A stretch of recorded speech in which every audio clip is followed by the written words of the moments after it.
Boa noite, segunda-feira, 22 de agosto. O Unesp Notícias destaca hoje os 40 anos da Unesp, comemorados agora no evento em São Paulo. E a gente fala de políticas de inclusão da universidade com o professor da Unesp, Juarez Xavier. Cotas mudam o perfil do aluno da Unesp. Nos últimos anos, cresceu em 33% o número de ingressantes pardos e negros e 26% de estudantes que vieram da rede pública. Busca por qualidade também em colégio técnico. CTI da Unesp em Bauru desenvolve um projeto para combater o bullying.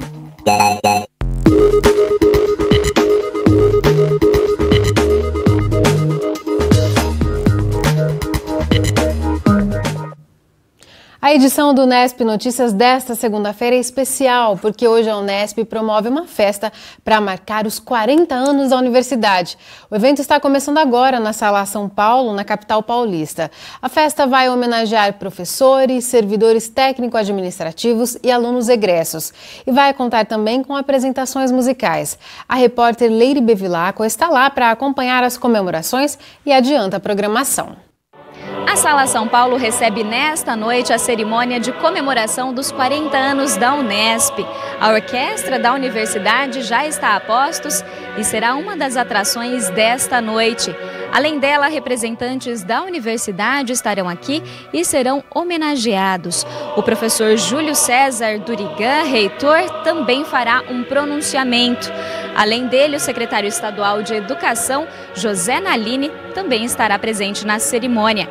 Se você quiser acompanhar a transmissão ao vivo, é só acessar o site da TV Unesp, www.tv.unesp.br/40 anos. A transmissão começa às 7 da noite. Leire Bevilacqua na cobertura dos 40 anos da Unesp. O evento está sendo transmitido ao vivo pela internet no endereço tv.unesp.br/40 anos. Amanhã você confere aqui no Unesp Notícias uma reportagem sobre a comemoração. E a Universidade Estadual Paulista está em 24 cidades. E essa é justamente uma das vocações da Unesp: atender o aluno que estuda naquela região em cursos que tenham afinidade com as atividades desenvolvidas ali. Mas ações afirmativas adotadas pela universidade também têm definido o perfil do aluno que chega à Unesp. São medidas como isenções de pagamento na inscrição do vestibular e, mais recentemente, a política de cotas sociais. O resultado já começou a aparecer. Um estudo da Pró-Reitoria de Graduação mostra que no período de 2006 a 2015 aumentou em 33% o número de ingressantes pardos e negros e cresceu 26% o número de estudantes que vieram da rede pública.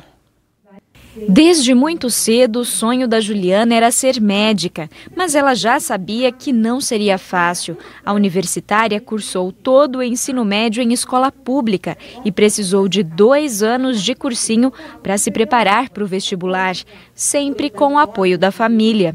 Eu pude dedicar 2 anos da minha vida só para estudar, sem meus pais pedirem para eu trabalhar, para completar renda, sem eu ter que cuidar de irmão, ter que cuidar da casa. Eu tive esses dois anos para me dedicar aos estudos.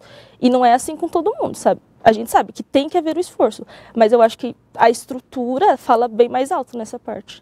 A Juliana optou por fazer parte do programa de cotas da Unesp. Na época, 25% das vagas eram reservadas para estudantes da rede pública.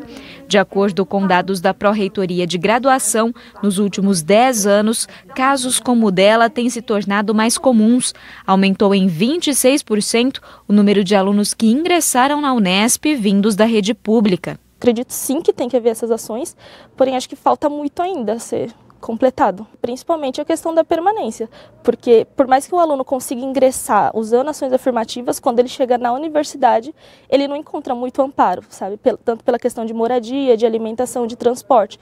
E aí muitos alunos até desistem antes de ingressar porque eles sabem que eles não vão conseguir se bancar dentro da universidade. A Ana Carolina tem uma história parecida. É uma das primeiras na família dela a cursar uma universidade pública e decidiu fazer isso por meio do programa de cotas. Além do incentivo em casa, ela precisou de muitas horas a mais de estudo. A concorrência entre cotas, né, que no caso do meu ano eram 7 7 vagas reservadas no curso de jornalismo, 4 para PPI e 3 para ensino público, a nota de corte era mais alta do que da ampla concorrência.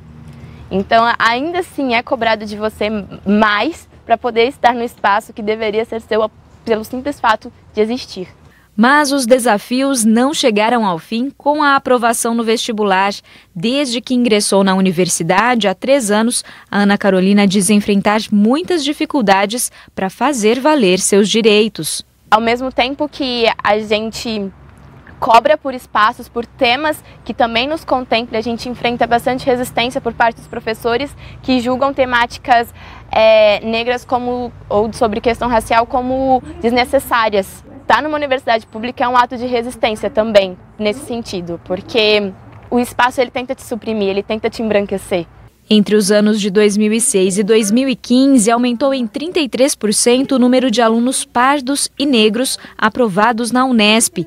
E a ideia é que esse índice só aumente. A Ana Carolina coordena o Núcleo Negro da Unesp para pesquisa e extensão e diz estar acompanhando uma mudança no perfil dos estudantes. Eu vejo um corpo estudantil mais consciente de seus direitos, mais consciente do que é estar numa universidade pública e do papel dela dentro de uma sociedade. Perfil diferente também é o da Marta, de 51 anos, aluna do curso de Pedagogia. Depois de mais de 30 anos afastada da escola, ela ingressou em 2013 após fazer o cursinho do Ferradura, oferecido por alunos da Unesp. E lá no Ferradura eu encontrei esse apoio. Então eu cursei de manhã e quando eu não entendia as coisas eu vinha à tarde. E quando eu não entendia as coisas eu ia no período da noite também. Então eu me esforcei bastante para poder estar passando no vestibular. A Marta faz parte do universo de alunos que romperam a barreira da idade e ingressaram na Unesp com mais de 25 anos. Eles já representam 7% do total de ingressantes. E essa vontade de aprender acompanha os alunos nas atividades acadêmicas. Desde os primeiros dias de aula, a Marta demonstrou interesse em estagiar e conseguiu uma vaga nesta unidade de educação de jovens e adultos. Primeira semana de aula, cheguei para minha orientadora de curso, falei para ela, eu quero trabalhar. Ela falou, como? Não tem bolsa nem nada, você começou agora, como você quer trabalhar? Aí eu quero trabalhar, quero estagiar, quero aprender como dar aula, porque meu objetivo é dar aula, então eu quero aprender, quero começar. E aí ela explicando como que eu trabalho no EJA, eu me identifiquei melhor. E quando eu comecei a trabalhar na educação de jovens e adultos, eu percebi que a alegria deles, a satisfação deles de aprender uma letrinha, ou de escrever seu próprio nome, é maravilhoso. Então eu me realizei, me encontrei, e é onde eu gosto de trabalhar. Agora ela está prestes a entregar o trabalho de conclusão de curso, uma trajetória que não foi fácil. Eu sei que todas as pessoas têm dificuldades, mas eu tive dificuldade um pouquinho maior para conciliar, acredito na minha visão, de conciliar o serviço de casa, junto à faculdade, as tarefas, as dissertações, os textos, e mexer no computador também. Porque eu agora sou, mas quando eu comecei a faculdade não pertencia à área da informática. Mesmo assim, ela não tem dúvidas da escolha que fez. Tem pessoas da minha idade que você pergunta, você é louca, está estudando, por que você está estudando? Eu ponho meu roupão lá depois das 8 horas da noite, vou para minha cama e lá que eu me sinto feliz. Eu não sou assim, eu me sinto feliz na sala de aula, aprendendo. Sempre gostei de estudar, sempre fui a primeira aluna da classe e sempre adorava estudar. Depois de 40 anos de história, essa é a nova cara da Unesp e as ações afirmativas estão só no começo. As ações afirmativas, elas não são um privilégio, elas não são um benefício, sabe? Elas são um mecanismo para que, de fato, a universidade se torne pública. Estarmos aqui contribui muito para que a gente consiga disputar as mesmas oportunidades que as pessoas brancas, de famílias ricas, têm hoje dentro do mercado de trabalho. No próximo bloco, vamos entender melhor como funcionam as cotas sociais da Unesp. Quem conversa com a gente é o professor Juarez Xavier, coordenador executivo do Núcleo Negro da Unesp para a Pesquisa e Extensão. Voltamos num instante só. O Unesp Notícias está de volta e a gente continua a falar sobre as mudanças no perfil dos alunos da Unesp, resultado da adoção de ações afirmativas. Para ampliar essa discussão, vamos conversar com o professor da Unesp, coordenador executivo do Núcleo Negro da Unesp para a Pesquisa e Extensão, o professor Juarez Xavier. Juarez, é um prazer tê-lo aqui no Unesp Notícias. Prazer é meu. Professor, para começar, explica para a gente como funcionam essas cotas sociais e de que forma negros, pardos e indígenas são contemplados por essa ação. Bom, tem que considerar a modalidade política pública adotada no Brasil, que é a modalidade de cotas, é uma das modalidades de políticas públicas. Com a lei de 2012 aprovada, e depois a sua regulamentação, definiu-se nas universidades públicas federais que elas deveriam ter 50% de alunos que são egressos de escolas públicas. A regulamentação, ela precisou melhorar isso. Ela deu uma características de cota social, então 25% de cota social, e 25% de cotas étnicas raciais. São chamados PPIs, pretos, pardos e indígenas.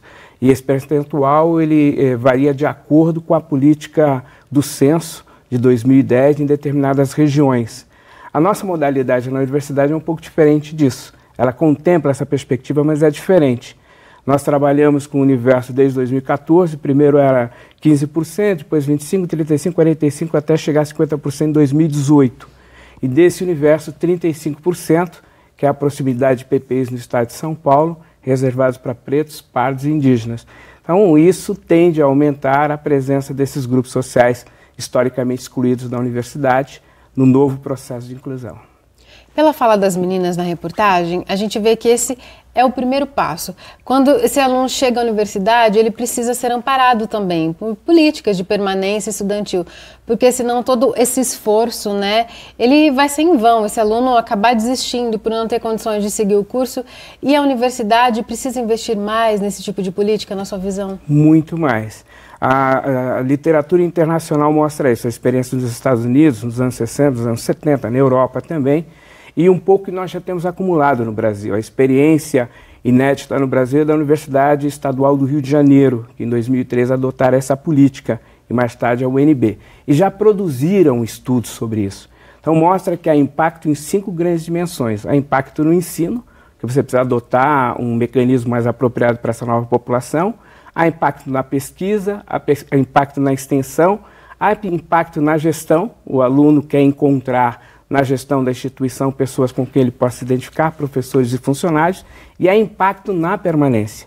Então, para você ter uma política global que atenda à demanda daquilo que foi determinado pela política pública, é necessário você ter um novo passo. O novo passo implica você trabalhar com essas 5 dimensões. A implicação disso é mais recursos e mais políticas estratégicas para poder receber esse aluno nas instituições. Caso contrário, a tendência é ele encontrar mais resistência dentro da universidade e depois criar um mecanismo de evasão, que não tem sido registrado, porque tem tido uma política de acompanhamento dessas ações. Só que o aumento desse aluno implica mais aumento de recursos e na medida que você não tem esse recurso, a tendência é você também aumentar a evasão desses alunos. Na fala de uma das meninas da reportagem, a aluna de jornalismo, ela tem um depoimento que contraria uma suposta visão que possa existir de que as cotas, elas tornariam mais fácil o ingresso. E ela fala justamente o contrário, que a concorrência para ela foi até maior pelas cotas. Contraria todo esse argumento das pessoas que são contrárias às cotas, né? Contraria por vários fatores. O fato de você ter um recorte específico não torna mais fácil, porque você trabalha com os alunos melhor classificados entre os alunos PPIs, preto, pardos e indígenas. Depois você tem o problema do ingresso. Você ingressa na universidade e você tem todos mecanismos contrários à sua presença na instituição, que são essas 5 dimensões que eu falei anteriormente. Depois você tem o problema da permanência. Então tudo isso impacta no seu aprendizado nesse período na universidade. Entretanto, as pesquisas mostram que os alunos que ingressam, eles têm melhor desempenho, se você pega do ponto de vista relativo, eles têm um desempenho melhor do que o aluno não cotista. Quanto avançam, Porque eles partem de uma base mais baixa. E do ponto de vista universal, a diferença é tão pequena que pode-se considerar que tem o mesmo nível de desempenho. E a evasão, quando existe condições de permanência adequadas, é menor do que o aluno não cotista. Então, essas condições dadas que derrubam os mitos anteriores que nós tínhamos em relação à presença desses alunos na universidade. Eles têm contribuído e muito pelo progresso e desenvolvimento de áreas estratégicas na universidade. Então, tudo aquilo que se tinha como mito cai por terra, porque nós já temos acumulado pelo menos 12, 13 anos concretos de propostas executadas, de práticas realizadas, de pesquisas realizadas, que contrariam muito dessa visão. Para a gente concluir, Juarez, tem o exemplo também da Marta, que é uma aluna mais velha, é um público que cresceu muito, cresceu 33% o número de alunos mais velhos na Unesp. Não é o caso dela, ela não entrou pela cota social, mas na sua visão as cotas sociais também ajudam na inserção, na vinda desses alunos mais velhos? Tende a ajudar, porque você tem um aluno na formação pública que ele é mais velho que o aluno na formação particular, por várias razões. Para, às vezes, estudar para poder trabalhar e depois volta para o estudo. A tendência é você também atender um número maior de alunos mais velhos do que aqueles que ingressam advindo de escolas privadas. E de mulheres. A tendência, como aconteceu nos Estados Unidos, por exemplo, é você ter mais mulheres, pessoas mais velhas e mais esse universo contemplado de PPIs. Isso modificou profundamente a universidade nos Estados Unidos e provocou um mecanismo de mobilidade vertical que estava congelado até os anos 60. A tendência é que aconteça a mesma coisa no Brasil quando a gente ampliar o ingresso desse aluno e criar melhores condições para que ele possa permanecer na universidade. Tá certo, Juarez. Muito obrigada por ampliar essa análise aqui no Unesp Notícias. Eu agradeço o convite. Depois do intervalo, você vai conhecer uma iniciativa do Colégio Técnico Industrial da Unesp. Atendendo uma lei que poucas escolas estão pondo em prática, o CTI desenvolve um projeto para conscientizar sobre o bullying. Voltamos já já. Voltamos com o balanço da dengue. A Secretaria Municipal de Saúde confirmou hoje à tarde 15 novos casos da doença em Bauru. A cidade agora contabiliza 1.348 pessoas infectadas só neste ano, com uma morte. E olha que esses números ainda nem refletem as chuvas dos últimos dias, que acabam contribuindo para o aumento dos criadouros do mosquito. Para esta semana, a previsão é de tempo aberto. Veja os detalhes no mapa. A entrada de uma massa de ar frio deixa o tempo estável no estado, mas derruba as temperaturas. Essas condições devem se manter até quarta-feira, pelo menos. Em Bauru, a terça-feira vai ser com sol e frio. Agora a umidade do ar é de 59%. Os ventos são de brisa, a 6 km por hora. Hoje, no início do dia, fez apenas 8 graus. À tarde, a temperatura subiu para 18. Amanhã, os termômetros devem variar entre 8 de novo e 22 graus. O assunto agora são as eleições 2016. Começa amanhã aqui no Unesp Notícias a série de entrevistas com os candidatos a prefeito de Bauru. Vão ser 10 minutos de conversa ao vivo com cada um para que você possa conhecer as propostas dos candidatos. A ordem de participação foi definida em sorteio. Veja só como ficou. Amanhã vamos receber o candidato a prefeito pelo PMDB, Renato Purini. Na quarta será a vez do candidato do PV, Raul Gonçalves. Na quinta-feira, quem vai participar da entrevista é a candidata Maria Flor de Piero, do PSOL. Na semana que vem, a gente retomará as entrevistas na terça-feira, dia 30, com o candidato do PRB, Henrique Almirates. Na sequência, na quarta, participará ao vivo do Unesp Notícias o candidato Clodoaldo Gazeta, do PSD. Quem vai encerrar o ciclo de entrevistas é o candidato a prefeito do PCO, Osmar Brito. E a gente vai falar da preocupação da Unesp com a formação dos alunos. O cuidado começa desde o ensino médio nos colégios técnicos. O CTI aqui em Bauru desenvolve um projeto que vai além da formação profissional. É uma iniciativa que conscientiza sobre o bullying. Aconteceu na primeira série, meu amigo ele pegava e começou a zoar eu, né, com umas piadas, e eu me senti um pouco ofendido. Aí eu contei para minha mãe, ela foi na escola, conversou com a diretoria e eles resolveram o problema. O relato do estudante reflete uma realidade bastante comum entre crianças e adolescentes, a prática do bullying. O termo vem da palavra bully, que em inglês significa valentão, brigão. Matheus é aluno do CTI da Unesp em Bauru e participa do programa de combate a essa prática criminosa. Na sala de aula, os estudantes recebem orientações sobre o que fazer quando presenciar ou for vítima de bullying. O projeto conduzido no CTI tem 3 etapas. Primeiro, os estudantes aprendem o que é o bullying. Depois, são incentivados a pesquisar sobre o assunto com amigos e a família. Por último, devem compartilhar o que aprenderam com outros alunos. O projeto realizado aqui no CTI também atende à Lei 13.185, que passou a vigorar este ano e que determina que escolas, agremiações e associações conduzam programas de combate e prevenção à intimidação sistemática, popularmente conhecida como bullying. A lei por si só não fará todo o trabalho. O bullying só será erradicado com a mudança do comportamento das pessoas, do comportamento social.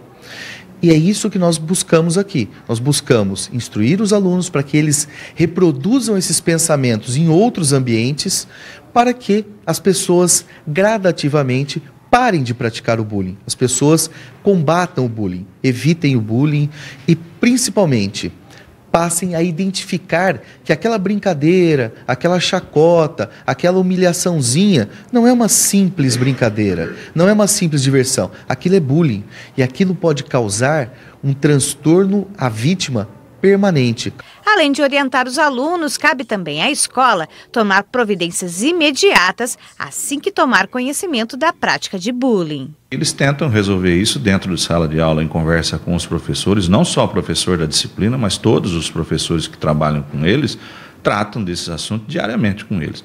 As coisas acontecem diariamente e eles conversam diariamente a respeito, né? É muito fácil uma aula, por exemplo, de matemática parar para se discutir um problema desses dentro de sala. As coisas precisam ser resolvidas na hora. Você deixou isso para depois, você vai ter problema.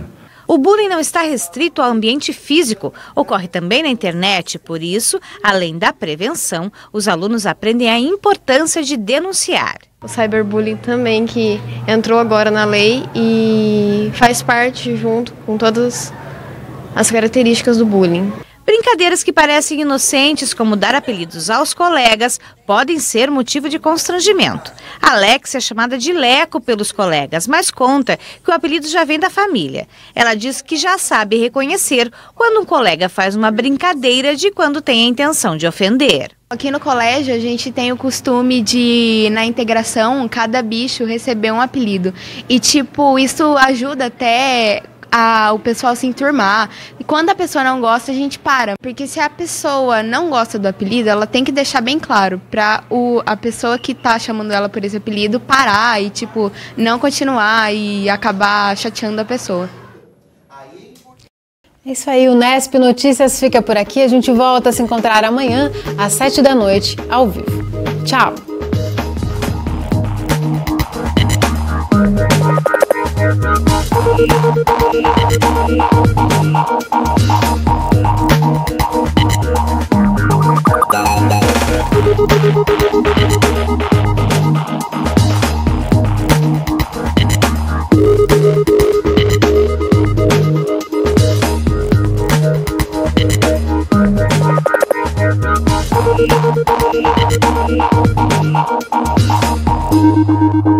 Thank you.